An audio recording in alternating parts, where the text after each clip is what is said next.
وعلیکم السلام ورحمۃ اللہ وبرکاتہ. الحمد لله منفرد باسمه الاسماء الذي ليس دونه ولا وراءه مرمى ووسع كل شيء رحمة وعلما وبعث لنا رسولا أعطاه علما وفهما صلى الله عليه وعلى آله وأصحابه وسلم تسليما. أما بعد، قال الله تعالى: أعوذ بالله من الشيطان الرجيم. بسم الله الرحمن الرحيم. إن الله وملائكته يصلون على النبي يا أيها الذين آمنوا صلوا عليه وسلموا تسليما. أما بعد، فيا معشر المسلمين، محترم بزرگوں اور میری پیاری ماں اور بہنوں، یہ دنیا کفر و شرک کی تاریکیوں میں گھری ہوئی تھی. انسانیت ظلم و ستم کے اثرات سے کرماہ رہی تھی. ایسے وقت میں مکہ کی سرزمین پر رحمت الہی کا ظہور ہوا اور اللہ تعالی نے ایک نبی مبعوث فرمایا جو آخری نبی اور ختم الانبیاء تھا، جس کے سر اقدس پر اشرف الانبیاء کی کلام موضوع تھی. اور دنیا نے دیکھا کہ مکہ کی گلیوں سے اٹھنے والی یکتا و تنہا آواز صرف 23 سال کی مدت میں مسکون عالم سے بھی آگے بڑھ گئی. بھٹکے ہوئے انسان راستہ پا گئے.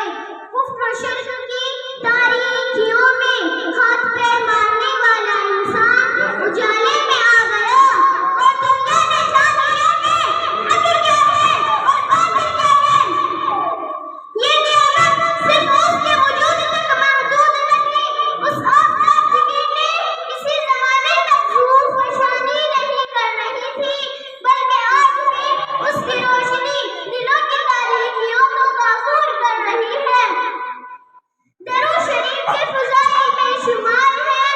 اللہ جل شانہ خود ہی ارشاد فرماتا ہے کہ اے ایمان والو، تم محمد صلی اللہ علیہ وسلم پر درود سلام بھیجو.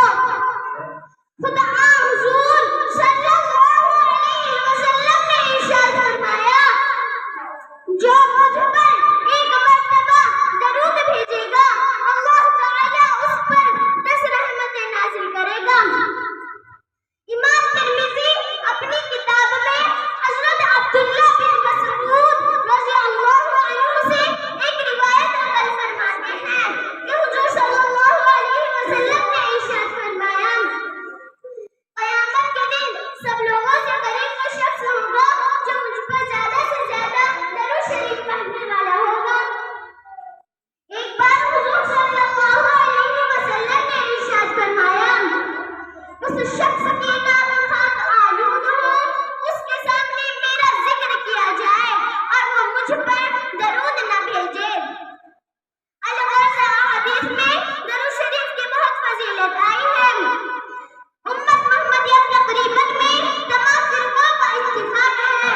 یہاں حضور صلی اللہ علیہ وسلم سے جتنا درود بھیجا جائے اتنا ہی زیادہ ثواب ہوگا. آئیے آخر میں ہم اور آپ ایک بار درود پڑھ لیں. اللہم صلی علی محمد وآلہ وأصحابہ. اللہ تعالی ہم تمام مسلمانوں کو درود پڑھنے کی زیادہ سے زیادہ توفیق عطا فرمائے اور شفیع المذنبین رحمت للعالمین حضور اقدس صلی اللہ علیہ وسلم کی شفا